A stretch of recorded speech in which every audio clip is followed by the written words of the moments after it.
A lot of you said you don't really know anything about cryptocurrencies. Well, I know a lot of guys who were not stopped by that fact. They didn't know anything either, and they still invested. Get Inspired, your podcast for more inspiration and your business talk about how to connect, how to empower, and how to get inspired.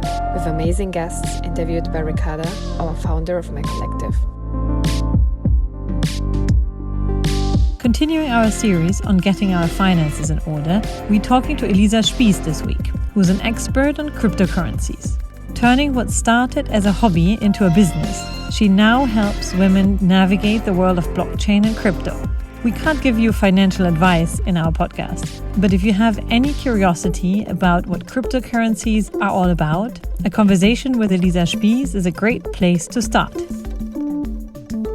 Welcome by My Collective. And today I'm very excited to have Elisa Spiess with us. She is the founder of Fem Capital and specializes on the topic of blockchain and cryptocurrencies. She started her own journey in the world of crypto a while back and also then set up her startup Fem Capital to share her knowledge with others and guide specifically women into this world to use these investment options as a potential way for financial independence. So Lisa, before coming to the juicy bits on why cryptocurrencies are a way to gain financial independence and also why you focus on women, can we start with a big picture? What is blockchain and how does it enable digital currencies? Yes, sure. Thank you so much for having me. Well, I think this is already the juicy part because that's quite tricky to understand, and it's a whole technological innovation that we're not used to and that we haven't seen before. So it's not that trivial to explain. Blockchain is basically the technology that enables cryptocurrencies. And the blockchain system is decentralized and public in general. So the power is not in the hand of one single person or one single entity anymore, but it's a decentralized system. So it gives a lot more freedom to the people and a lot more possibilities and transparencies. It basically works like that. The information that are going through the system, through this whole network, it's kind of a database, is collected from all the computers that participate in the network, and they have kind of a challenge. They have an exercise that they have to compete, and whichever computer competes it the first, this computer gets the authority to validate all the information within this block, and the computer gets a reward for that. So within the Bitcoin network, it's 6.25 Bitcoins at the moment. So of course, the computers need an incentive to participate in this whole network. And after the computer validated all the transfers, money transfers, it distributes this block to all the participating computers. So every computer has a copy of the same information. And that's exactly why it is so safe, because you would have to manipulate or attack all the computers or the majority of the computers at the same time, which is basically not possible, only because you would need so much energy that it's really not an exercise that's realistic or a realistic danger or risk. And when this whole process is over, the computers start and participate in this kind of exercise again, because of course you need to not be able to predict which computer will collect or will validate the next block. So it always needs to be kind of random. Yeah. And that's basically the blockchain technology. So it's decentralized and all the computers have the same information. So if there's a power outage or a terroristic attack, or if any government doesn't support any cryptocurrency anymore, it doesn't really matter because all the other computers have the copy with exactly the same information. Okay, so that's blockchain, but how does that enable digital currencies? Exactly. In the past, we always needed somebody who was in charge of a database. We always needed a trusted person in the middle. So if I wanted to transfer money to you, Ricarda, without knowing you, it would be kind of difficult because we wouldn't really have a way to do that. Even if we were in the same city and if I saw you, I didn't know if you were for real, if this is really your real identity.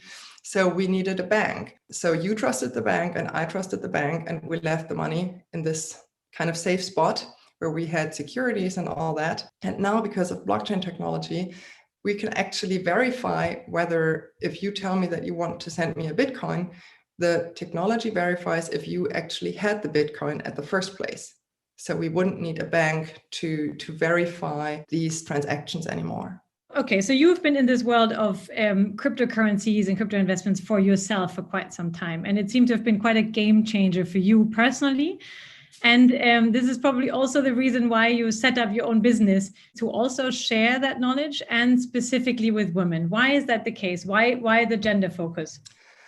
Well, I've been in this area for about 8 years now. In the beginning, it was just as a hobby, kind of. And then I started to attend conferences and meetups and all different kinds of gatherings. And in a lot of cases, I was the only woman in the room. And it felt like it wasn't meant for me to be there.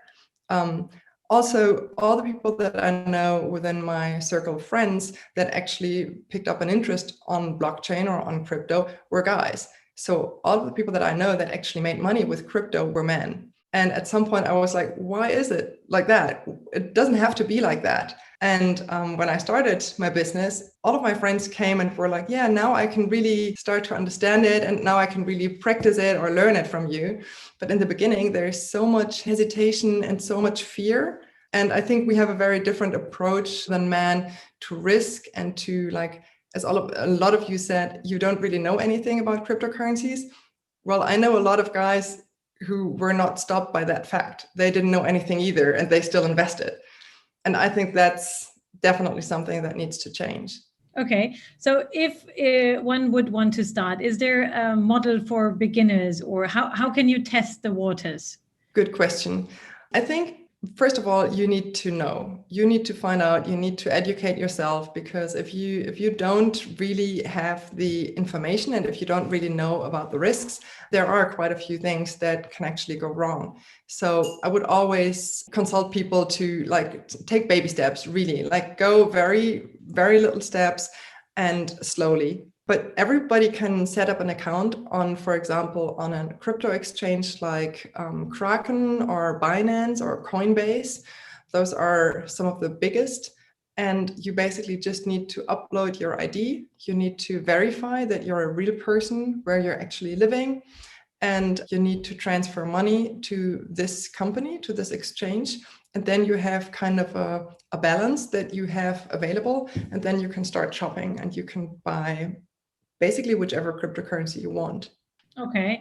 And let's say if you would do that, if you would first educate yourself, you know what you're doing, and you do these sort of first steps, aren't you too late for the party if you start now? No, definitely not. That's one of the questions that I always get asked.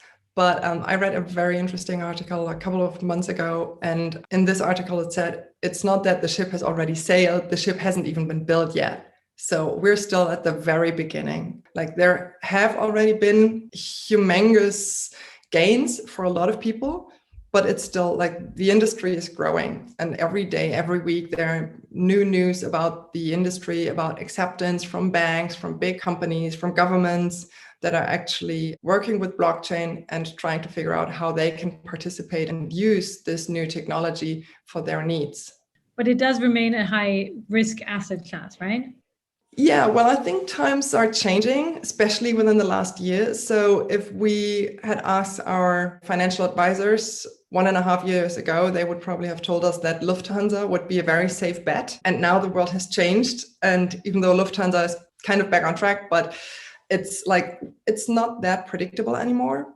And with the countries printing so much money, the money that we're saving in our bank accounts is actually losing value kind of day by day. So I think if you balance these things off with the bigger currencies like Bitcoin or maybe Ethereum, it's pretty safe already. The smaller ones are a whole different ballgame, but yeah. Okay, that's really interesting. So thank you so much for sharing. Our last question in our impulse sessions is always related to what we do as our main theme in our program, is converting parenting skills into leadership skills. Yeah, I think I've talked about that with a couple of them. And I think to be patient and to keep calm are definitely two of the main skills one needs in crypto. Because if you get too nervous and you want to sell at the first possible point, like, you may lose the bigger chance at the end. So if you can really stay focused and calm and just have patience, I don't really know anybody who's in the industry who's patient, who has not made really big gains. I do know a lot of people that also lost money, but they were impatient and like trying to, I don't know, navigate very fast through the whole topic. So yeah. All right. Thanks so much for this. We will hand over to our small group discussion now, and I'd like to thank you and say goodbye. Thank you, Elisa. Thank you.